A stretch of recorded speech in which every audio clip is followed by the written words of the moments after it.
वाहिगुरु जी का खालसा, वाहिगुरु जी की फतेह। सिख आरती की पृष्ठभूमि जो श्री गुरु नानक जी ने किस तरह रचना की थी, उसके बारे में मैं आपको थोड़ी सी जानकारी देने का प्रयास करूंगा। 1930 के दशक में हिंदी सिनेमा के महान कलाकार स्वर्गीय बलराज साहनी शांति निकेतन में पढ़ाया करते थे।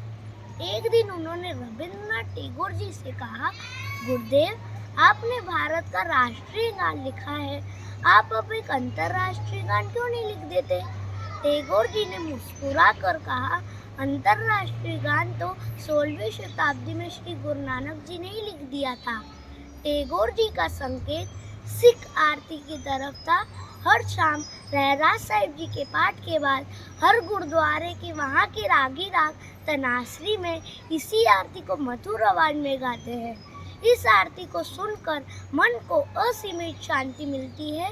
ये एक ऐसा अनुभव होता है जो संगीत के माध्यम से भक्तों को सीधे निरंकार से जोड़ देता है। उस समय के इतिहासकारों ने लिखा है, एक बार श्री गुरु नानक देव जी और उनके मित्र मर्दाना जगन्नाथ मंदिर पहुंचे। उस मंदिर के पुजारी हर शाम एक भव्य आरती का आयोजन करते थे। एक बहुत बड़े थाल में बहुत से दिए जलाकर रखे जाते थे और चारों तरफ फूल और अगरबत्तियां सजाई जाती थी। उस थाल में गहने मोती भी रखे जाते थे और आरती प्रारंभ होती थी। साथ ही ढोल और अन्य वाद्य यंत्र बजाए जाते थे, घंटियां बजती थी और धर्म ग्रंथों के मंत्रों का उच्चारण किया जाता था।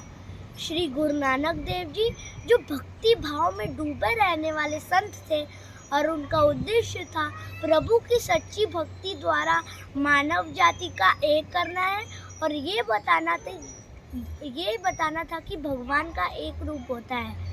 लेकिन मंदिर में भगवान जगन्नाथ की जो मूर्ति थी वह न किसी आकार की थी ना निराकार की थी। भगवान इस हिमकार रूप को देखकर असमंजस में फंस गए। वो भक्तों की गहन भक्ति को देखकर चकित रह गए। उन्होंने जगन्नाथ की विश्व व्यापकता समझ ली और अपने ही ढंग से भगवान का कीर्तन शुरू कर दिया। नानक निराकार की उपासना करते थे और लक्ष्य था एक ओंकार।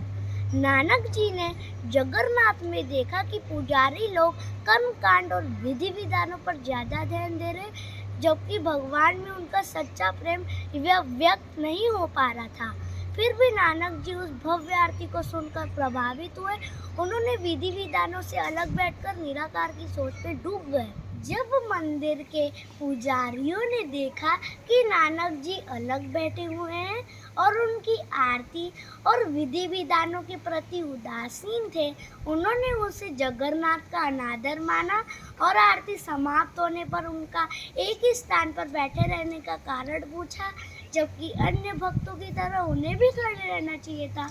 उन्होंने नानक के संत होने पर ही प्रश्न खड़े कर दिए। थोड़ी देर सुनने के बाद नानक जी ने कहा, मेरे प्यारों, क्या इस जगन्नाथ सिर्फ इस काठ की प्रतिमा में ही विद्यमान है? क्या उनकी चमक उनके द्वारा बनाई गई हर चीजों में नहीं झलकती? क्या उनकी महिमा बिना इस विधि विधानों के महसूस नहीं की जा सकती? बोलते समय श्री गुरु नानक जी बहुत भावुक हुए। उन्होंने कुछ पद्यखंड गाने शुरू कर दिए।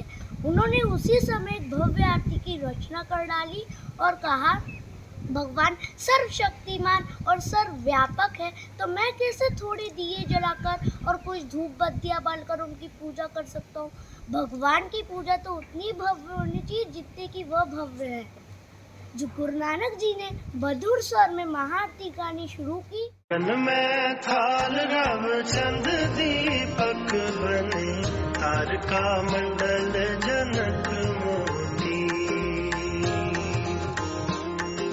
धूप मलयान लो पवन चवरो करे, सगल बन राय फुलंत ज्योति।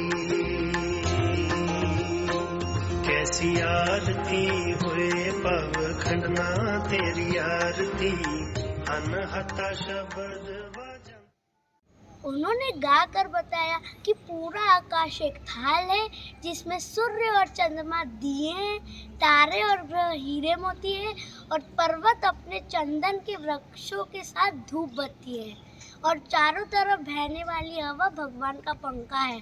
सारे वनस्पति ज्योति रूप भगवान की आरती वास्ते फूल ले रही है।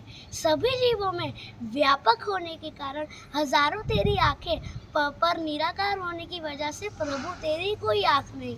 हजारों तेरी शक्लें पर तेरी अपनी कोई शक्ल नहीं। हजारों तेरे सुंदर पैर पर तेरा एक भी पैर नहीं।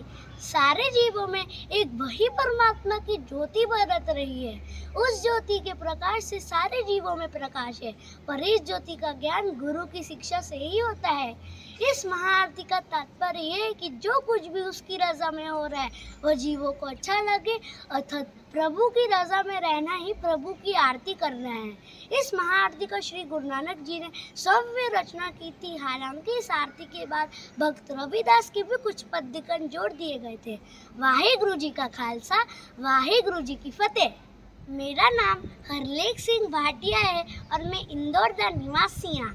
ए व्याख्या मैं पहली बार कोशिश की थी अते मेरी उच्चारण मेरी व्याख्या च अड़ेक गलती हो गई होनी की तो अड्डे की बेनती है कि गलतियां माफ़ कर दो। मेरे इस वीडियो ਨੂੰ आशीर्वाद देना ते अगे होर स्पष्ट बाणी पढ़न दा हौसला मिले। वाहिगुरु जी का खालसा, वाहिगुरु जी की फतेह।